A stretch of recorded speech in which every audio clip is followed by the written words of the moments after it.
Very recently, I was asked to create 5 simple but fun cocktails for a high volume bar. Here's what I came up with. Hey there, welcome back to the channel. My name's Steve the Barman, and if you're in the mood for some fun but really easy cocktails, I've got you covered. So to set the backstory for this video, I don't know whether you've seen, but recently I've become the brand ambassador for this dried fruit that you can kind of see behind me, Frona. Now this is all through drink stuff. I've done quite a bit of work with drink stuff over the last few years. But what this entails is me basically going out and about different towns, different cities, different villages, chatting to different pubs and bars. Now, it's not just about me selling the fruit. It's about using my skill set. Drink stuff sell a lot of purees, a lot of syrups, a lot of like lemon and lime juice glasses, cocktail shakers. It's just about me having discussions about how I can help that pub, that bar, make more money. Now, quite often with me, the chats very quickly get round to cocktails or simple highballs, because I know that in the UK, that is especially where the profit lies, the money lies. You know, selling glasses of wine, selling pints of beer is all very well, but actually, you know, spirits and mixers are kind of where you can make some decent cash margin. But I also know once you get outside the big cocktail bars in the big cities, actually, without being horrible, and I don't mean this in a horrible way, but the skill set of a lot of bartenders isn't that they can make cocktails or anything like this. So the chats I have are about simple cocktails, how to make drinks very quickly, very easily, that taste fantastic, that you can bang out and make some decent money. Now, at the time this video gets released, you may or may not know it's World Daiquiri Day coming up. So one of the conversations I had a couple of weeks ago was about how do we actually make the daiquiri approachable? Because 9 times out of 10, it will be served up in glasses like this. And you know what? For mass market, that actually probably isn't a good thing, because people will be put off for the size of the cocktail. But I do love daiquiris in Nick and Nora glasses. So I kind of did go down that route. But actually what I wanted to showcase is other ways that you could play on the daiquiri. Now, of course, the obvious way to a lot of bars would be to take these 2 cocktails, for example, and just pour them into like a rocks glass, an old-fashioned glass, and serve it over ice. Let's now dive in. Let me tell you what these cocktails are. I'm not going to show you how to make them, but the instructions and the ingredients will be in a description below. Today's video is sponsored by my own free ebook. It's packed full of rum knowledge and information, plus recipes and tips that'll help you easily make some awesome cocktails at home. If you haven't grabbed the latest edition, then make sure you click the link in the description below. Or if you're watching on TV or desktop, then you can scan the QR code that's popping up on screen right now. Right, let's get back to the video. Now, the first cocktail is a cocktail I do bang out quite a lot because I flipping love it, but I have made it slightly differently. This is a Guava Daiquiri. Now, the rum I kind of use for this for here is the Goldstone, the Sussex Overproof. I'll be honest, the bar that I kind of worked with had Ray and Nephew, the Overproof Jamaican, and I thought that was a great rum, great shout for this.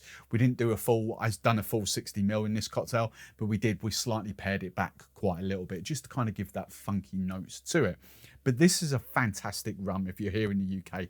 It's like a 57% rum, just sort of perfect for this. Now, the Guava, this is where it comes in, because I actually do kind of use a syrup like that. And Real also do a guava kind of infused syrup, if you like, a puree syrup. But as I say, I wanted to make this easy for bars, and a lot of bars won't go down the route and invest in lots of different syrups. I totally get that. But what they can quite easily invest in is juice. Now, this stuff here in the UK, and I dare say there's various guava juices around the world. Of course there is. This is the pinnacle for guava juice for me. This is, the deluxe is basically the old pre-sugar tax version of Rubicon before like 2018, before they stripped out the sugar. And all you need to do is add so I've done 45ml of the Overproof, the Sussex Overproof in this, and with 30ml of the guava juice, and then lime, and then sugar. Balance it out to your own ratios, and you've got this absolutely wonderful Guava Daiquiri. You could, if you really wanted to and save time, even blend that with sugar so you can make your own guava syrup. But as I say, most supermarkets here in the UK sell this. It's under £2. It's so much cheaper than actually getting a bottle of syrup. I just think that was a great shout. We gave it a try. All the bar staff loved it, and it was just, you know, just a fantastic way. I love guava daiquiris. They're one of my favorite things. Now, the second cocktail is where we do have a play on the daiquiri, because these are ingredients that, again, a lot of bars will have.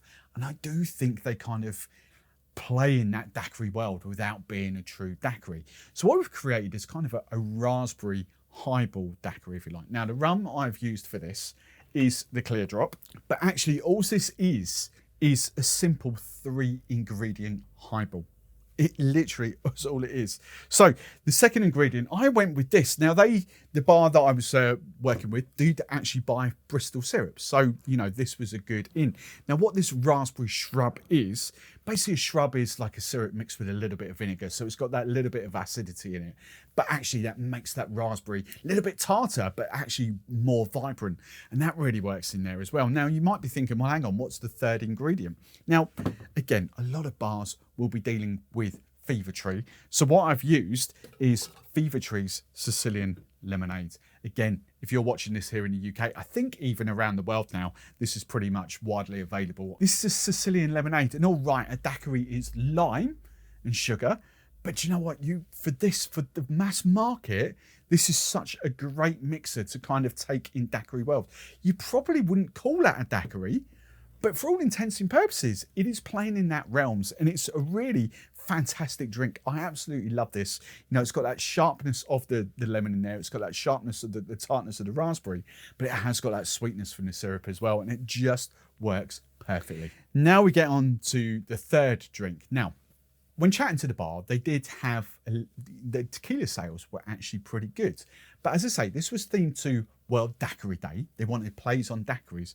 So one of the things I love doing is like taking different spirit cocktails, in this case, the margarita, for example, and in this case, the mango or the picante margarita. So I've got mango and chili, and kind of let that play in rum world.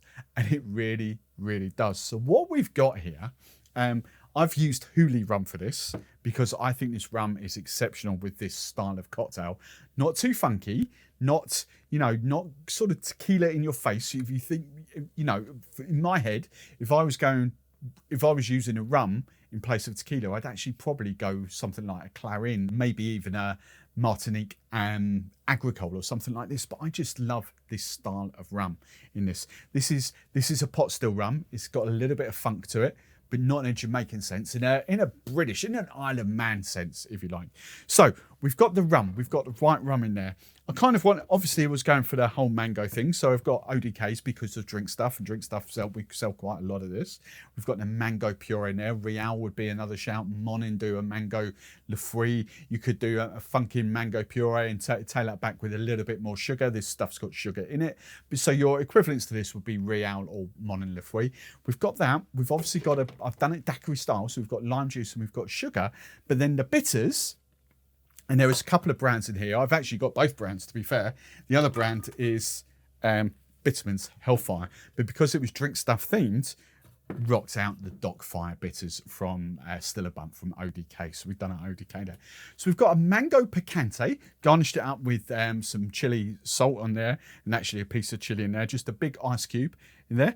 But these Doc bitters, you know, the Docfire bitters, 6 drops of these in a cocktail, and they just really do punch out. This has got a seriously feisty sort of chili kick, but for me, mango and chili just works perfectly. And I don't think tequila should have all the fun. I think rum really does work well with it as well. Now, if you know me, the other flavor of daiquiri I do really, really like is banana. I love banana daiquiris, whether it's banana rum, whether it's banana syrup.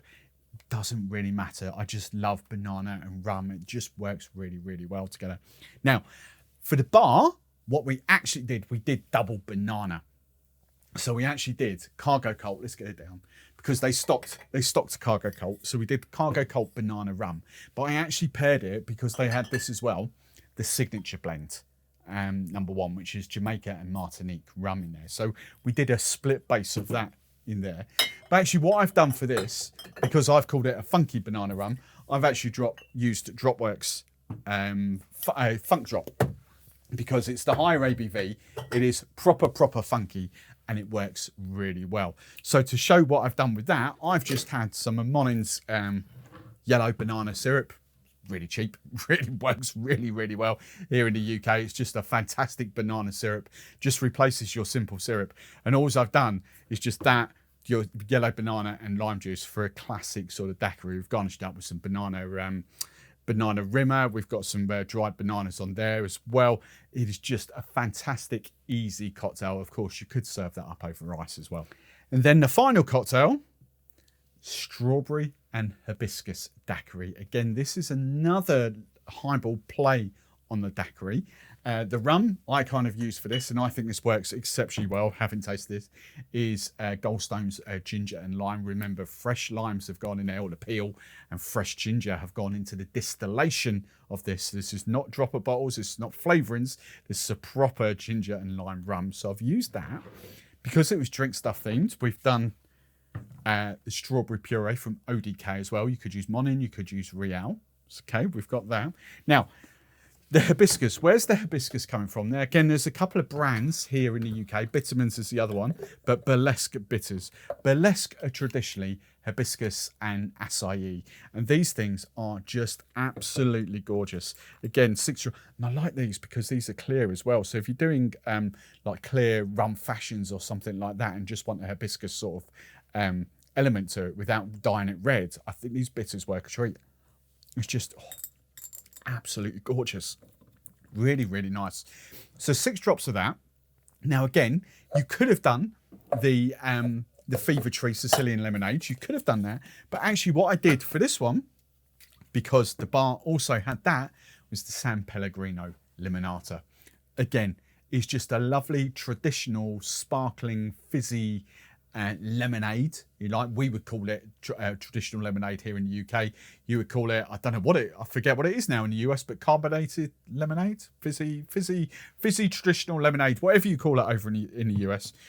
But again, it's not lime, but it's just got those lovely citrusy element bursts to it. We've garnished it up with some dehydrated strawberries from Frona, and this is absolutely gorgeous, and I really love it. I promise you, those 6 drops of those bitters just really comes through there. These videos are all about inspiration. You know, they're not me telling you, you must make a cocktail like this. This is me showing you how you can make cocktails really, really easy. I've shaken the daiquiris, you know, but the 2 highballs, you don't have to shake at all. And to be honest, look, even the Guava Daiquiri, you could stir it down. You could pre-make you could pre-make it. You could leave it in a bottle or just give it a quick shake and just pour it out in a bottle. It's really easy. So in the comments below, let me know what your favourite of this, or what you're looking forward to trying the most and riffing up the most. Let me know in the comments below. And don't forget, if you've got any themes that you want me to cover in the future, as I say, I've got the first 3 videos covered.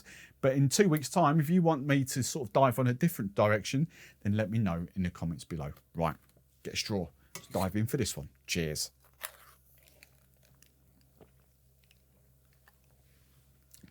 Oh, jeez. Oh, that is so good. Really good.